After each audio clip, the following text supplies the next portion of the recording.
Estamos solo a algunos minutos de amerizar. Go Navigator, and here is,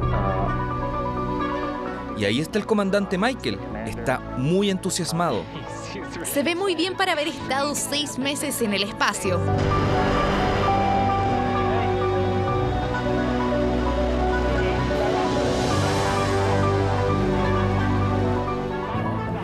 Solo en la última semana, astronautas regresaron a la Tierra, China dio el primer paso para la construcción de su propia estación espacial y Starlink lanzó una nueva flota de satélites para su proyecto de Internet. Una actividad espacial intensa que genera expectación, pero también preocupación. La comunidad astronómica chilena pide preservar lo que actualmente aporta al 70% de la exploración del cosmos a nivel planetario. El anteproyecto de nueva norma lumínica, Recuperando los cielos de Chile, busca salvaguardar los cielos del país con este objetivo, fundamentalmente las regiones de Antofagasta, Atacama y Coquimbo. La contaminación lumínica, para que se hagan una idea, aumenta aproximadamente un 2% al año en todo el planeta. Y de hecho, en Chile, solo el 1% de nuestra población vive en zonas con cielos oscuros. Por eso resulta clave la implementación de esta iniciativa para poder seguir aportando con hallazgos tan trascendentales como el descubrimiento de la primera imagen de un agujero negro, exoplanetas y también nuevas galaxias. Pero también porque este tipo de contaminación afecta fuertemente la biodiversidad, sobre todo en especies marinas del norte del país. Un debate abierto del que incluso se puede aportar y participar en la plataforma electrónica ya habilitada en el sitio del Ministerio de Medio Ambiente. Comenzamos de esta manera un nuevo capítulo de Futuro 360. Hoy también vamos a hablar de la posibilidad de crear oxígeno en Marte, del mundo de los videojuegos y más. Quédense acá porque ya comienza Futuro 360 en CNN Chile. Bienvenidas y bienvenidos. Bueno, y revuelo ha generado el anuncio de Estados Unidos que permitirá a personas vacunadas dejar de usar la mascarilla en espacios abiertos. Una medida que levanta debate en el mundo científico y que, según expertos, podría provocar un efecto adverso en la población. ¿Podría ser aplicada esta medida en un país como Chile? Lo vamos a ver en el siguiente informe. Yo no me la saco a pesar de estar vacunado. La mascarilla como que ya es parte de uno. Y tampoco me atrevería a salir sin mascarilla en estos momentos. Se ha convertido en la amiga fiel o en la peor enemiga de algunos. Cómoda o no, lo cierto es que salva vidas. La mascarilla, pieza clave en el puzzle del COVID-19, ahora no será necesaria en Estados Unidos para las personas vacunadas en los espacios abiertos. Si ya te vacunaste y estás al aire libre, lejos de tumultos, ya no necesitas usar mascarillas. Medida avisada por las autoridades del país, que hasta la fecha tiene poco más del 52% de su población vacunada con al menos una dosis. Israel ya las dejó en el olvido y Chile le sigue en cifras de vacunados.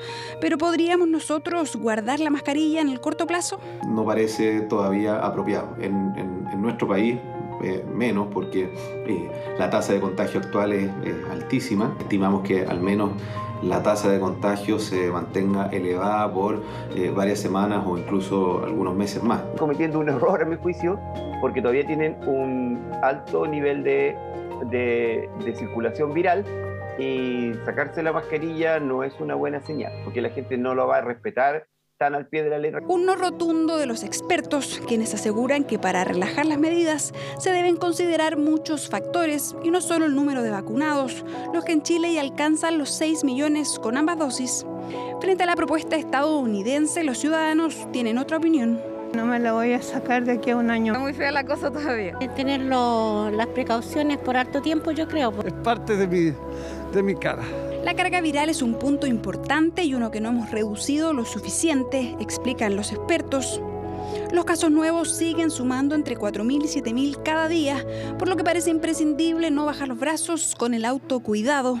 Las vacunas en uso, las autorizadas, no previenen la infección al 100%. Una persona vacunada puede infectarse y puede infectar a otros. Lo que se está midiendo en el día, esto habla de una alta circulación. Entonces es difícil pensar que todavía nosotros dejemos de usar la mascarilla.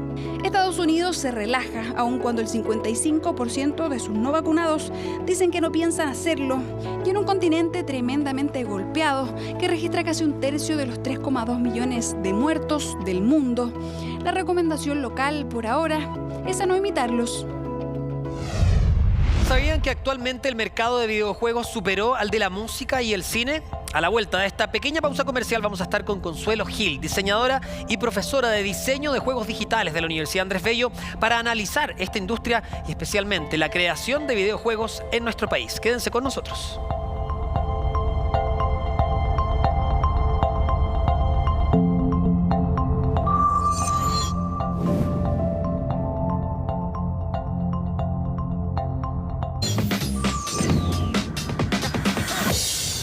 Estamos de vuelta con más Futuro 360 por las pantallas de CNN Chile, y en esta jornada vamos a hablar de videojuegos. ¿Saben la notoriedad, la importancia que han alcanzado los videojuegos en los últimos años? Lo vamos a conversar con Consuelo Gil. Ella es diseñadora y profesora de diseño de juegos digitales de la Universidad Andrés Bello. También es coach para First Lego League y desarrolladora independiente. Muchas gracias por estar con nosotros, Consuelo, en este Futuro 360. Y para arrancar, lo primero que te queremos preguntar, para ponernos en contexto, es ¿qué tan grande es la industria, el mundo de los videojuegos, y qué es el concepto de gamificación? Bueno, Humberto, primero gracias a ti y a tu equipo por invitarme a hablar de videojuegos, algo que me apasiona muchísimo. Bueno, primero, el mundo de los videojuegos es una industria enorme. Yo diría que está entre, creo que la segunda después de las armas, si no me equivoco. O sea, la cantidad de millones de dólares que se venden en el mundo, y no solamente eso, sino que la capacidad también de poder generar aprendizaje y un montón de otros elementos interesantes, no solamente entretención, es lo que también nos convoca un poquito aquí a todos los desarrolladores de videojuegos. Y sobre el concepto de gamification o gamificación, un poco cómo se traduce en el español, tiene que ver más que nada con introducir mecánicas y dinámicas de juego en entornos no lúdicos. El fin de esto es motivar a las personas a hacer, por ejemplo, algo que no harían. No son videojuegos, sino que está dentro de los elementos del videojuego, pero en el fondo se utiliza en otro tipo de objetos o de cosas que nosotros podamos estar como haciendo día a día. ¿Estamos cambiando de paradigma o ese paradigma ya cambió definitivamente? Pensando en la educación, por ejemplo, ¿no? Mucho tiempo se trató de asociar el mundo de los videojuegos con adicción, con estar expuesto a las pantallas, con cosas negativas, pero hoy día vemos que, por ejemplo, la educación puede optimizarse mucho más a través de un videojuego, y los niños pueden aprender mucho más a través de un videojuego. Así es, yo creo que el mundo de los videojuegos, más que cambiar el paradigma, yo siento que el paradigma está cambiando un poco por el contexto, y con todo el tema de la pandemia esto se ha acelerado un poco. Yo hace varios años ya que vengo trabajando con videojuegos y robótica educativa, justamente en función de poder ocupar esto como un medio nuevo o como herramientas nuevas para poder complementar lo que se hace ya de toda la vida. Yo siento que es algo que tiene que estar presente en las salas de clase, en todos lados. Ojalá la gente empiece a perderle un poco el susto también a lo que significan los videojuegos, porque como te comentaba antes, hay muchos beneficios que nos pueden traer. Beneficios, por ejemplo, relacionados a trabajo en equipo, por ejemplo, al feedback o retroalimentación inmediata que nos pueden entregar, la socialización, que también se hace súper tangible hoy día con la pandemia y con todas las personas, no solamente los niños o las niñas, sino que con todas las personas encerrados en las casas, y estamos socializando a través de los videojuegos y también de las diferentes plataformas que existen. ¿Y cuál es el riesgo, Consuelo? ¿Cuál es el riesgo, por ejemplo, de no pasar esa línea delgada donde sí podemos ver adicción, etcétera, de parte de los niños que se exponen mucho tiempo a los videojuegos? Bueno, yo siento, y esto es una opinión bien personal, pero yo siento que esto tiene que ver mucho con educación tecnológica que hoy día no se está dando, o se está dando muy poquito. Yo siento que los profesores, el gobierno, las escuelas en general, los colegios, tenemos que estar más presentes en lo que es educación tecnológica, porque la tecnología está acá. De hecho, nosotros nos estamos comunicando a través de tecnología. Yo, estoy viendo a través de una cámara y en el fondo podemos comunicarnos, pero todo esto conlleva también un montón de otras cosas y tenemos que hacernos cargo de eso. Nosotros como desarrolladores sí tenemos que obviamente entender un poco qué mecánicas de juego, en el caso de los videojuegos, tenemos que ir revisando justamente para tratar de que no se genere esta adicción. Y por otro lado, yo un poco lo comparo con que nosotros estamos enseñando sobre medio ambiente y sobre alimentación sana, pero si yo tengo un refrigerador lleno de comida chatarra, yo no puedo pedirle a mis hijos que no la coman. El culpable no es la comida, sino que somos nosotros los adultos responsables, que sí tenemos que generar una educación, y yo creo que hoy día estamos en un momento pero preciso para poder en el fondo aportar desde todos los actores a esto. Partimos la entrevista, dijiste una cifra que es súper contundente, ¿no? Dijiste probablemente la industria de los videojuegos en materia de ingreso y de cómo se está moviendo esté solo abajo de la industria de las armas. Claro, más arriba de lo que genera la industria de Hollywood, por ejemplo, con el cine, la industria de la música, etcétera, que es para poder situar qué tan importante es hoy en día. Ahora, respecto a eso, ¿cómo está Chile? ¿Cómo estamos nosotros respecto al desarrollo de videojuegos? ¿Hay una industria que podamos llamar propiamente tal así en nuestro país? ¿Se están desarrollando videojuegos desde acá y qué tipo de videojuegos? En Chile se vienen desarrollando videojuegos hace aproximadamente unos 20 años. Yo me metí en el mundo de los videojuegos hace más o menos unos 15 años atrás, después de haber estudiado animación, y entré en un mundo alucinante con gente talentosísima. La gente con la que me encontraba en videojuegos de verdad son personas que vienen muchas veces como autodidactas y hoy día recién, hace ya unos 7, 8 años, están apareciendo carreras. Si no me equivoco, son 5 universidades que están entregando la carrera de videojuegos o juegos digitales, realidad virtual, etcétera. Y sí, hay un campo enorme que ha ido creciendo.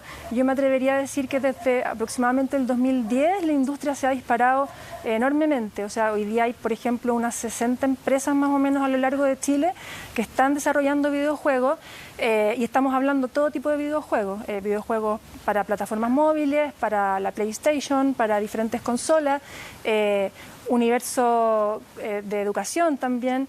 Es una industria que sí está en crecimiento y va a seguir estando. Yo siento que es una súper buena oportunidad para un montón de personas poder introducirse en este mundo que muchas veces parece tan de juego, pero en realidad no lo es. ¿Y hacia dónde va esta industria y qué nos falta? ¿Dónde hay que poner el foco, por ejemplo, en términos de apoyo? ¿Hacia dónde va? Yo siento que en Chile en general todas las personas que estamos trabajando en videojuegos, también con la globalización se nos da esta oportunidad, estamos tratando de estar muy a la par con otros países y si bien es una industria muy pequeñita comparada con países como Estados Unidos, etcétera, Europa mismo, siento que en el fondo nosotros tenemos todas las armas, todas las bases de gente súper talentosa para poder entrar en este mundo. ¿Qué es lo que nos está faltando? Más apoyo, aportes.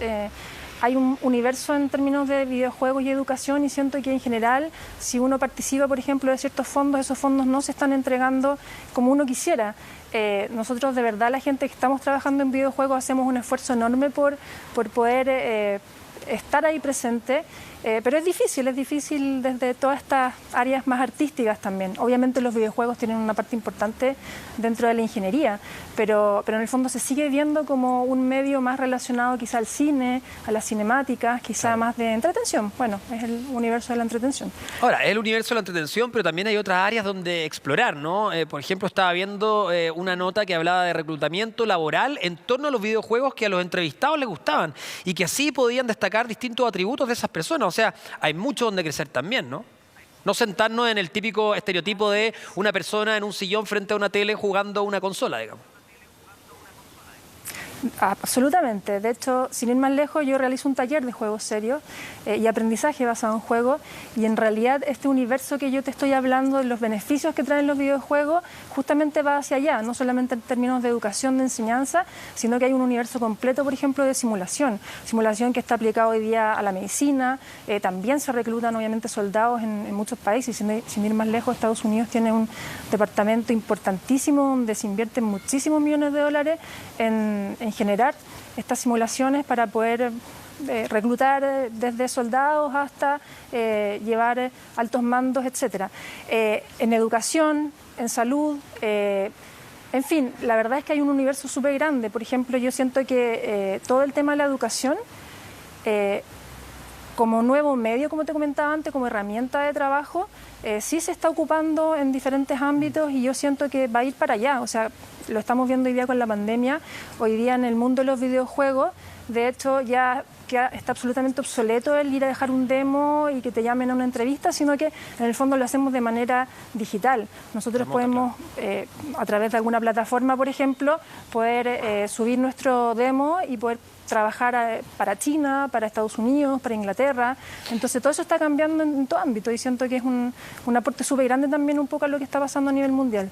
Y en términos de sociabilización, ¿dónde están los límites? Hoy día hay muchas personas que nos están viendo, algunos que tienen hijos, ellos mismos están inmersos en el mundo de los videojuegos y todos hablan de estas grandes plataformas, los eSports, por ejemplo. El otro día leía que el mundo del videojuego incluso va a terminar siendo una disciplina olímpica porque es la única manera de poder refrescar los públicos. Hoy día la edad promedio de las personas que siguen un deporte tradicional, por ejemplo, como el tenis, supera los 55 años. En cambio, en el mundo de los videojuegos tenemos adolescentes y jóvenes que si no están dispuestos a unirse, probablemente esas disciplinas tradicionales terminen perdiendo, ¿no?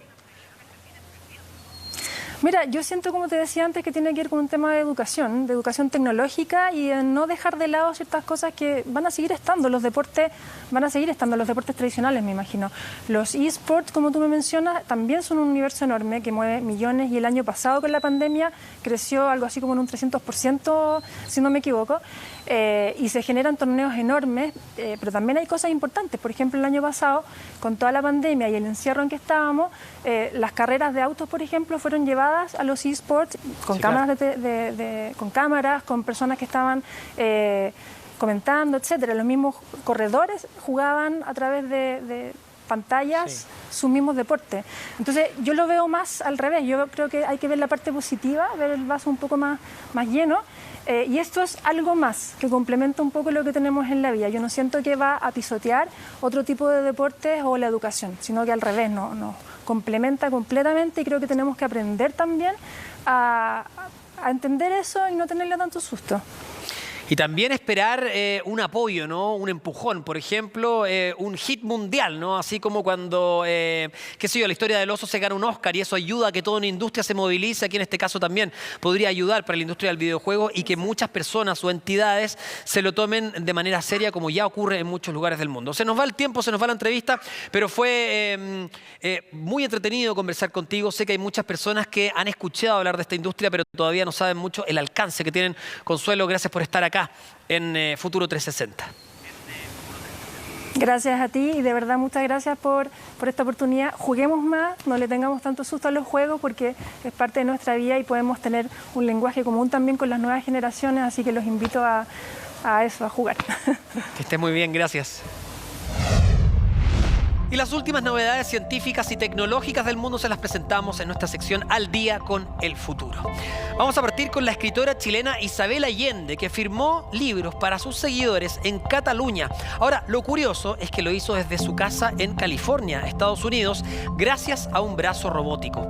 Este aparato, llamado DexArm de Rotrix, fue diseñado especialmente para creadores y diseñadores, ofreciendo la posibilidad de corte e impresión en 3D con láser. Su valor ronda los $1.000, es decir, unos 700.000 pesos chilenos aproximadamente. Algo impensado hace unos años que se ve hecho realidad hoy en tiempos de pandemia, en donde resguardar la distancia física es algo que ya tenemos normalizado. Ahí está el ejemplo donde ella llegaba, conversaba con sus lectores y luego les dedicaba el libro desde su casa. Un equipo de psiquiatría de la Universidad Católica publicó una investigación sobre el viaje que realiza el cerebro por distintos estados cerebrales y muestra que nuestro cerebro va visitando distintos estados de forma organizada. Además, se descubrió que hay algunos estados cerebrales que se visitan más que otros debido a la alta conectividad con otros de ellos. Estos estados son los denominados hubs, que permiten conectar algunos estados muy distantes o sin rutas directas.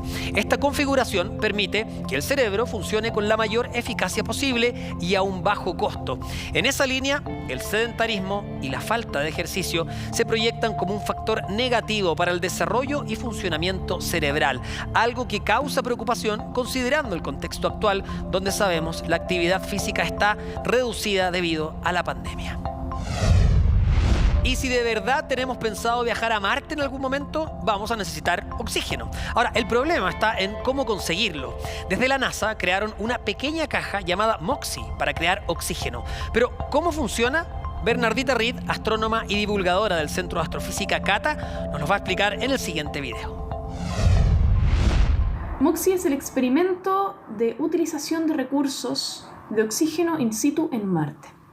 La misión, que tiene esta máquina, que mide más o menos el mismo tamaño que un motor de auto, pero pesa 17 kilos, es producir, a partir del dióxido de carbono de la atmósfera marciana, oxígeno que se puede utilizar, por ejemplo, para que las personas que viajen, los astronautas, a Marte puedan respirar, y también generar la propulsión de los cohetes para que puedan volver a la Tierra en el futuro. Es difícil producir oxígeno en Marte y se logró el 20 de abril, ya que la atmósfera marciana está principalmente compuesta por dióxido de carbono. Esta máquina se calienta a más de 800 grados Celsius para que, ocupando el poco aire que hay en esa atmósfera, que es muy poco densa, estamos hablando de una atmósfera que es el 1% de la densidad de la Tierra, pueda generar entonces, por ejemplo, en promedio 10 gramos de oxígeno por hora. En la primera prueba, este aparato consiguió generar una cantidad de 5 gramos de oxígeno, lo que es equivalente a 10 minutos para que un astronauta pueda respirar en la superficie marciana. Se espera que siga trabajando, sigan haciéndose las pruebas y en el futuro poder probar nuevas tecnologías para generar oxígeno en mayor cantidad en Marte. Y quién sabe, eso también nos puede ayudar a que nosotros podamos revertir un poco acá la contaminación y la emisión de dióxido de carbono generando oxígeno. Ahí estaba Bernardita Reed con informaciones sobre el oxígeno, crear oxígeno en Marte. Estamos cerrando de esta manera un nuevo capítulo de Futuro 360. Les queremos agradecer como todas las semanas haber sido parte del programa y los invitamos acá, a nuestro sitio futuro360.com, donde se van a poder enterar de todas las novedades científicas y tecnológicas, y también los invitamos a seguirlos a través de nuestras redes sociales, Futuro 360. Gracias como siempre por ser parte de un nuevo capítulo acá en CNN Chile. Nos volvemos a encontrar la próxima semana. Que estén muy bien.